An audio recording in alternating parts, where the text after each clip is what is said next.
안녕하세요. 아이와 싸우지 않고 아이와 같은 곳을 보며 원하는 학습을 시킬 수 있는 방법이 있더라고요. 제 아이가 대치동에서 초, 중등을 보내고 영재고 서울대에 갈 때까지 제가 얼마나 많은 아이들과 그 어머님들을 만났을까요? 더구나 초, 중등 영재원, 중고등 수학올림피아드, 물리올림피아드, 그리고 화학올림피아드까지 같이 했던 아이들은 또 얼마나 될까요? 제가 지켜본 바에 따르면 어머님들의 경험과 성격에 따라 유형은 좀 다를 수 있으나 분명한 공통점은 있다는 거죠.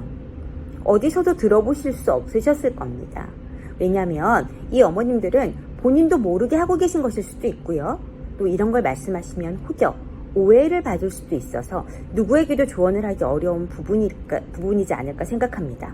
제가 오늘 그걸 말씀드리려고 해요.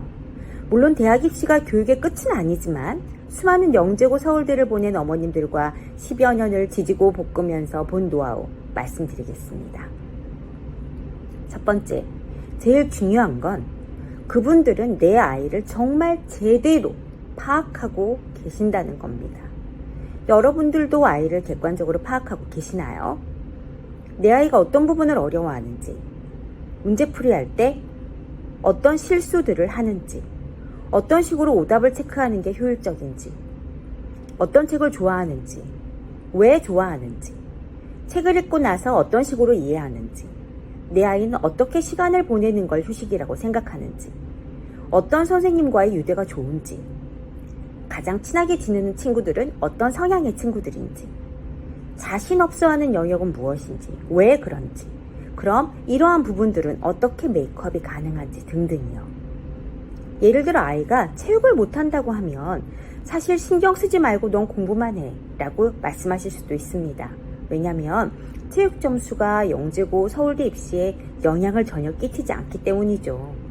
하지만 자존감 높고 누가 시키지 않아도 뭐든 잘하고 싶어하는 성향의 아이들이기도 하고 어릴수록 배우면 잘하고 안 배우면 어려워하잖아요. 그래서 만약 배구 서브가 수행평가라면 미리 연습을 할 수 있게 하는 거죠. 100점을 맞기 위해서 노력하라는 말씀이 아니고요. 점수 자체가 중요한 게 아니라 이 아이가 난 이걸 못해 라는 게 아니라 잘하진 않더라도 난 못하진 않아 라는 마음을 주고 싶은 거라고 생각합니다. 또 한 예로 저희 아이가 6학년 때 중등수호를 준비하면서 매주 보는 모의고사 시험 결과를 가져왔을 때 저는 그걸 파일링해서 추이를 보고 있었는데요. 유난히 기하 영역에서 점수가 안 나오더라고요.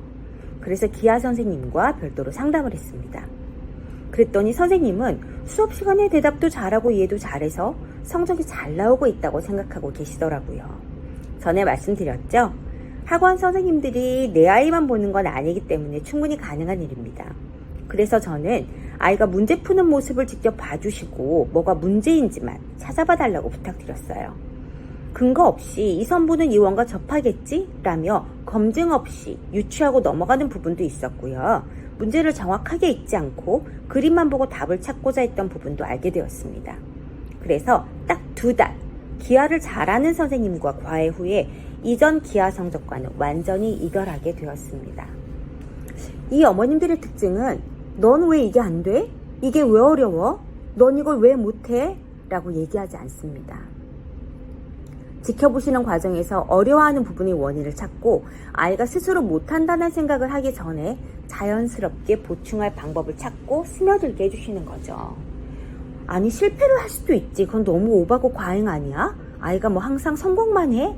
라고 생각하실 수 있지만 그럼에도 불구하고 아이들은 실패를 경험합니다. 그렇게 열심히 공부했지만 올림에서 성적이 안 나올 수도 있고 영재고 서울대 입시에서 불합격하기도 합니다. 하지만 그럼에도 불구하고 이 아이들은 그래도 난 또 하면 잘할 수 있어. 지금까지 잘해왔고 내 자신의 부족한 부분을 알았으니 다음엔 잘해야지 라고 생각합니다.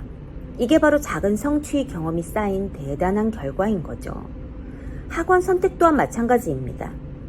내 아이가 비슷한 아이들 사이에서 경쟁을 통해 더 성장하는지, 과외로 밀착해서 지도해야 하는 성향인지, 자극을 통해 동기부여가 생기는지, 칭찬과 격려를 받아야만 아이가 움직이는지를 정확히 알고 계시고 과목에 따라서 상황에 따라서 아이와 함께 학원을 선택할지 과외를 할지 자기 주도를 해결할지 결정하고 실행합니다.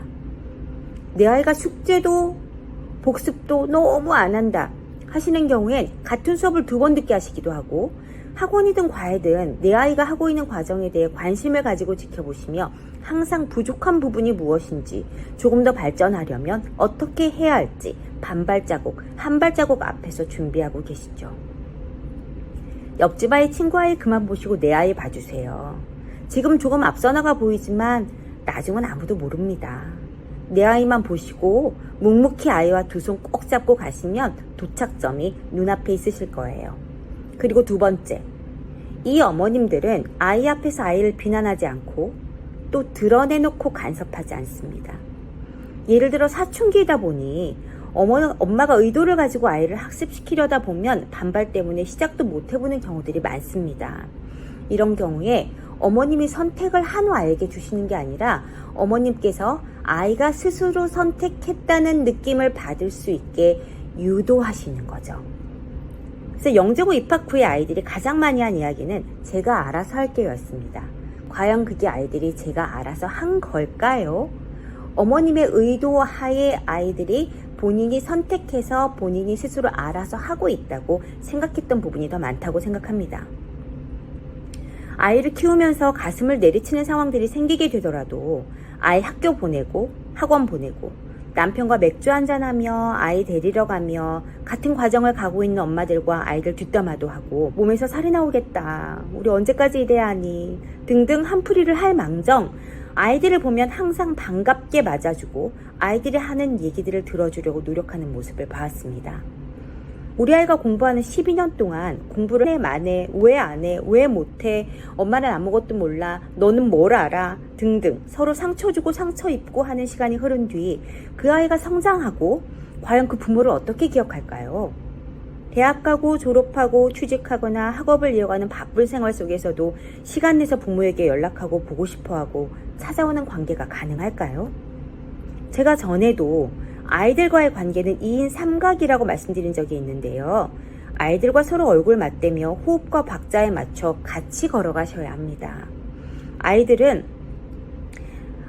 내 부모는 나를 인정하고 조건 없이 사랑해주는 그 누군가가 되셔야 합니다.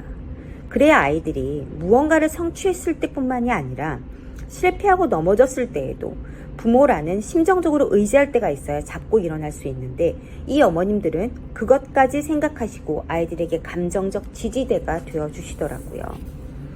그렇다고 잘못해도 무조건 오냐오냐 하며 내 아이가 최고다 하시라는 게 아닙니다. 잘못했을 때에는 누구보다 무섭게 훈육하시는 모습도 많이 봤고, 아이가 그냥 넘어가지 않게 부모님이 먼저 사과하시는 모습도 많이 봤습니다. 또 그래야 한다고 생각합니다.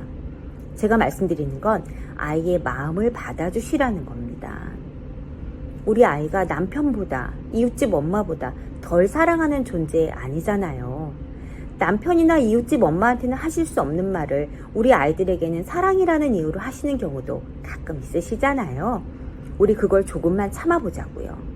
그 무엇보다 소중하고 사랑하는 존재인 우리 아이가 속상하다고, 힘들다고 할 때 그게 뭐 힘들어? 너 말고 다른 애들은 더한 것도 해. 뭘 했다고 힘들어?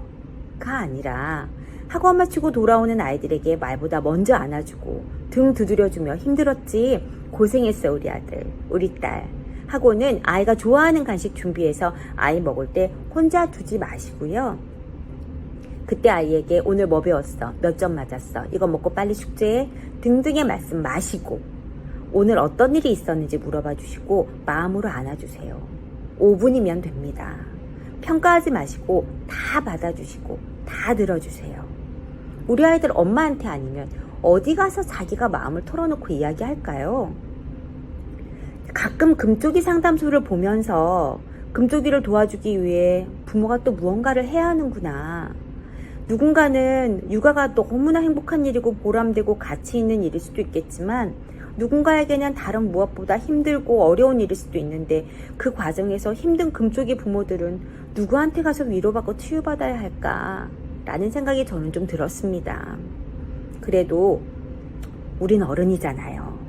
우리가 알고 있는 걸 아이가 다 알기를 바랄 수도 없고, 내가 낳은 아이, 이 세상에 나밖에 믿을 사람 없는 우리 아이 보듬고 안아줄 사람도 결국 부모인 거잖아요.